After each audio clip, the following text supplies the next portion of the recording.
ప్రభాస్ కల్కి 2898 AD trailer ఇప్పుడు hot టాపిక్గా మారింది. ఈ మూవీ మీద అమాంతం అంచనాలు పెంచేలా ఈ ట్రైలర్ ఉంది. అమితాబ్ వర్సెస్ ప్రభాస్ అని ఇలా ఉంది. యాక్షన్ సీక్వెన్స్ అదిరిపోయాయి. ఈ ట్రైలర్లో అమితాబ్ చేసిన యాక్షన్ సీక్వెన్స్లు గూస్ బంప్స్ తెప్పించేలా ఉన్నాయి.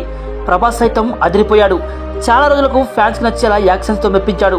టోటల్గా ఈ ట్రైలర్ హాలీవుడ్ లెవెల్లో ఉంది. దీపిక, దిశ పటాని కూడా హైలైట్ అయ్యారు. రాజేంద్ర ప్రసాద్ ఓ ముఖ్య పాత్రలో కనిపించబోతున్నాడు.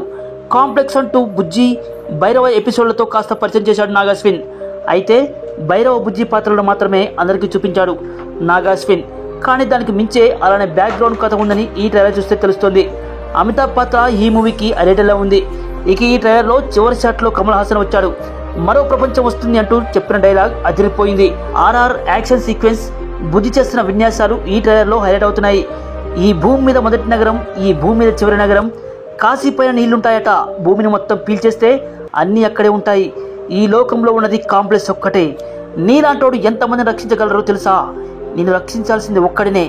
6000 సంవత్సరాల క్రితం ఉన్న పవర్ ఇప్పుడు వచ్చిందంటే వెలుగు వచ్చినట్టే అంటూ సాగిన డైలాగ్స్, వాటికి తగ్గ విజువల్స్ అదిరిపోయాయి. పొద్దున్నే ఫైట్ ఏంటి బుజ్జి, రికార్డ్ చూసుకో, ఇంతవరకు ఒక్క ఫైట్ కూడా ఓడిపోలేదు, ఇది కూడా ఓడిపోను అంటూ ప్రభాస్ చెప్పే డైలాగ్స్. బుజ్జి కారులోంచి భైరవ పైకి ఎగిరే షాట్, ఆ చివరి షాట్ అదిరిపోయింది. మీకు ఎలా అనిపించిందో కామెంట్ సెక్షన్లో కామెంట్ చేయండి.